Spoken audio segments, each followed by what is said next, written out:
132 స్థానాలు ఉన్నటువంటి దక్షిణాదిలో ఎక్కువ భాగం కాంగ్రెస్దే. కేరళలో 15 సీట్ల వరకు గెలుచుకోవడం అన్నటువంటిది లెక్క. అయితే పాపం దాని దురదృష్టం తెలంగాణలో 3, తమిళనాడులో ఒక 8 అంతవరకే ఉన్నాయి. మిగతాది లేదు. అది బీజేపీ వచ్చేటప్పటికి 25 దాకా కర్ణాటకలో గెలుచుకుంది, 4 తెలంగాణలో గెలుచుకుంది, 29 ఇక్కడ వచ్చింది. మిగతా ప్రాంతీయ పార్టీలకి వచ్చింది. ఈ దఫా దక్షిణాది నుంచి ఎక్కువ సీట్లు సాధించాలనుకుంటుంది కాంగ్రెస్ పార్టీ. కానీ సమస్య ఏంటి?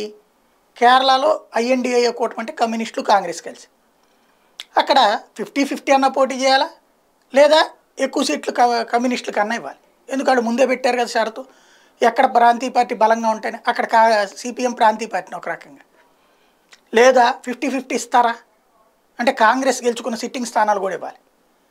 మరి ఇవ్వకపోతే 50-50 పోటీ చేస్తే అక్కడ గెలుచుకున్నదే వదిలేసుకుంటే వీళ్ళు కోరుకున్నటువంటి హయ్యెస్ట్ సీట్లు ఎక్కడి నుంచి వస్తాయి?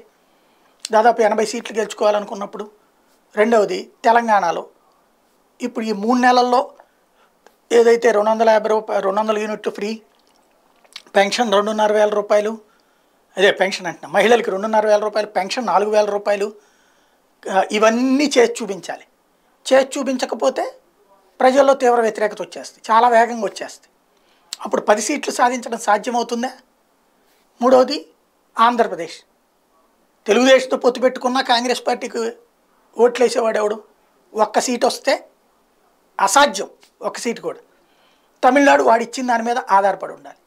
పాండిచ్చేరిలో ఉందేనని ఓవరాల్గా కాంగ్రెస్కి సాధ్యమా అన్నదే ఇక్కడ డౌట్.